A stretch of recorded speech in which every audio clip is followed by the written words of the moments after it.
La prochaine dimension dans ces 7 dimensions est naturellement Swadhisthana. Swadhisthana signifie l'abode du soi. Lorsqu'on maîtrise son Muladhara, cela peut soit conduire à un corps très stable, soit à une certaine ivresse d'expérience ou à des niveaux accrus de perception. Si on l'a utilisé uniquement pour la stabilité, alors Swadhisthana devient un lieu puissant de régénération et de plaisir.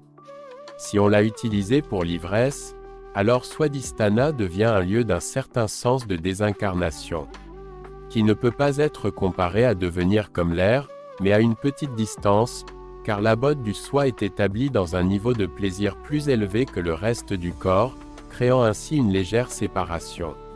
C'est comme les gens qui sont fiers que dans certaines régions de ce pays, des oranges poussent sous la peau et le fruit sont séparés. Il y a une certaine douceur dans le fruit qui n'est pas dans la peau, mais ils sont l'un dans l'autre. Sans la peau et sans les connexions avec la peau, cette douceur n'aurait jamais existé, mais ils sont distincts. Cette séparation se produira, donnant une certaine douceur du soi, mais le corps sera un peu détaché de lui. Cela nous donnera une certaine liberté par rapport aux pulsions physiques que les êtres humains ont tendance à avoir. Si on a utilisé Muladhara ou l'Amrita pour accroître sa perception, alors Swadhisthana fonctionne aussi de cette manière et renforce davantage cette possibilité, car lorsque les énergies sont dominantes dans Swadhisthana, on devient beaucoup plus attentif à la vie autour de soi. Lorsque le sadhana de Swadhisthana est pratiqué, cela offre une certaine liberté. Le mot, vous savez, dans ce pays, le mouvement de liberté était appelé Svatantra. Svatantra signifie une technologie du soi. Soi signifie soi, tantra signifie une technique ou une technologie. Un moyen de devenir libre, car la plus grande servitude réside dans la manière dont nous sommes reproduits, et le plus grand désir est la façon dont l'envie de reproduction lie les gens dans le corps, l'esprit et les émotions.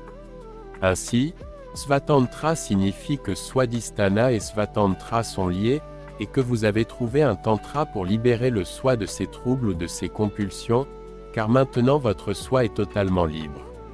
Il y a eu de nombreux êtres qui ont utilisé Swadhisthana pour des objectifs spécifiques.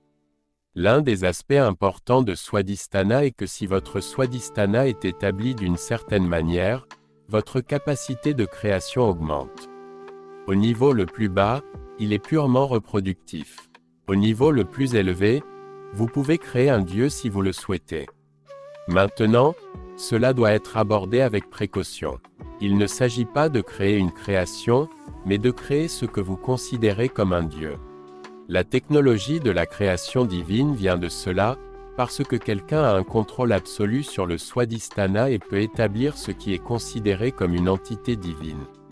Lorsque cela se produit, lorsque vous commencez à créer ces choses, eh bien, beaucoup de ceux qui ont créé des entités divines ont généralement estimé qu'en créer une seule était suffisant et ils y ont tout investi avant de partir avec elle, ou ils y ont tout investi et se sont dissipés à cause de cela.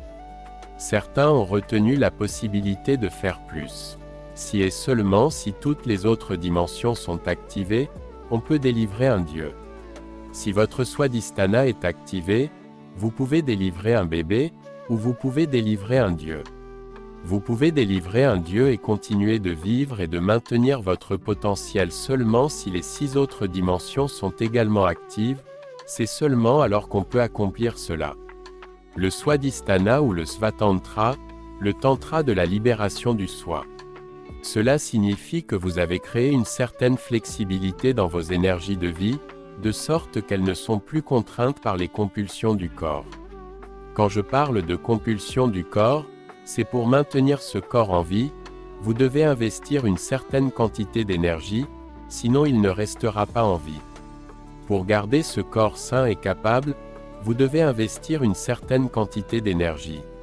Sans cela, il perdra ses capacités, il perdra sa capacité à accomplir des choses. Donc, si vous devez délivrer un Dieu, vous devez y investir tout ce que vous avez. Sinon, une entité divine ne sera pas une possibilité. Il y a de nombreux aspects à cela, mais parmi toutes les choses que vous pouvez faire avec votre Swadhisthana, la chose la plus significative est celle-ci, vous pouvez délivrer un Dieu. Eh bien, quelqu'un nous a délivrés, c'est également important. Nous ne disons pas que ce n'est pas important. Cela aussi est important, c'est pourquoi nous sommes assis ici. C'est aussi un aspect important, mais le niveau le plus élevé de la délivrance serait de délivrer une entité divine. De nombreuses choses ont été faites, même maintenant cela pourrait être fait. Le problème est que, quoi que vous fassiez avec les êtres humains, parmi tous les matériaux que vous pouvez consacrer dans le monde, le plus facile à consacrer est le corps humain. Mais la chose la plus facile qui pourrait se retourner contre vous le lendemain matin est aussi l'esprit humain. Si quelqu'un a amené son esprit à un état de concentration sans question vers quelque chose, alors cela devient une possibilité que vous puissiez consacrer ce corps à un niveau de fonction très élevé, tel qu'une entité divine. Mais la plupart des gens dans le monde moderne ne sont pas capables de maintenir cette concentration tous les 2 jours. La question, suis-je en train de faire la bonne chose dans ma vie? Surgira. Que vous soyez en mariage, en brahmacharya ou en spiritualité, c'est devenu le pire fléau pour la société moderne. Ils ne peuvent se concentrer sur rien, ils continuent. Parce que la culture entière est devenue « qu'est-ce que j'y gagnerai ?» Une fois que le « qu'est-ce que j'y gagnerai » est là, vous ne pouvez vous concentrer sur rien. Vous serez concentré sur ceci, puis soudainement un point d'interrogation apparaîtra. Qu'est-ce que j'y gagnerai? Peut-être que là-bas, j'y gagnerai plus. Cet esprit en quête continuera de se déplacer d'ici à là-bas. Dans ce cas, cela devient difficile. Ainsi, une dimension de Swadhisthana est aussi celle-ci, que si vous permettez ou si vous vous efforcez de porter Swadhisthana au-delà de ces compulsions naturelles, qui sont essentiellement régénératrices, vous devez comprendre ceci, ce que l'on appelle la sexualité n'est pas à propos de la sexualité. La nature vous incite à vous reproduire. Dans les sociétés modernes, les gens l'ont présenté comme si cela avait un but propre. Oui, les gens l'utilisent pour se lier les uns aux autres, mais fondamentalement le désir dans le corps est de se reproduire. Si cela n'était pas là, nous ne serions pas ici aujourd'hui. Mais si vous voulez aller ailleurs, au-delà du cycle de la vie, au-delà d'être un cycle naturel de la vie, si vous voulez dépasser le cycle, alors transcender ces dimensions devient important.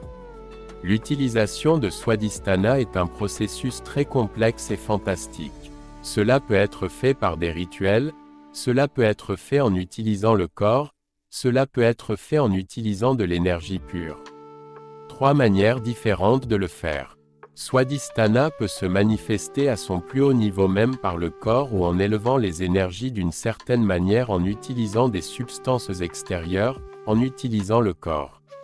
Lorsque je parle de substances extérieures, en tantra, il y a généralement 3 fondamentaux. Ceux-ci sont appelés les niveaux inférieurs, intermédiaires et supérieurs. Ils sont appelés Kaula, Mishra et Samaya.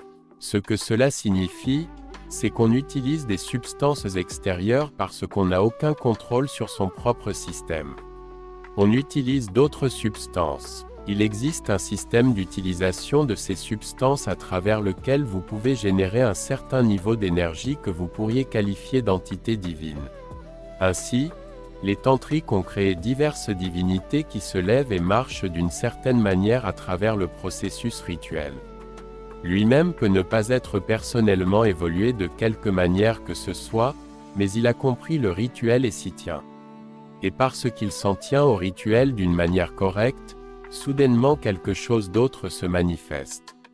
Vous pouvez voir cela se produire dans certains temples en Inde. Les prêtres s'en tiennent simplement au rituel. Ils peuvent ne pas être personnellement évolués de quelque manière que ce soit. Mais ils se sont tenus au rituel, ils ont été enseignés à ne jamais modifier le processus. S'en tenir simplement à cela et soudainement quelque chose de nouveau se produit, une explosion d'énergie se produit là-bas.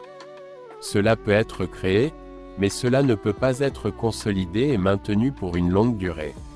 Cela ne peut pas être fait pour vivre à travers des générations de personnes et rester en vie. Si cela doit vivre de cette manière, une chose est de le faire à travers votre corps. Si vous utilisez votre corps,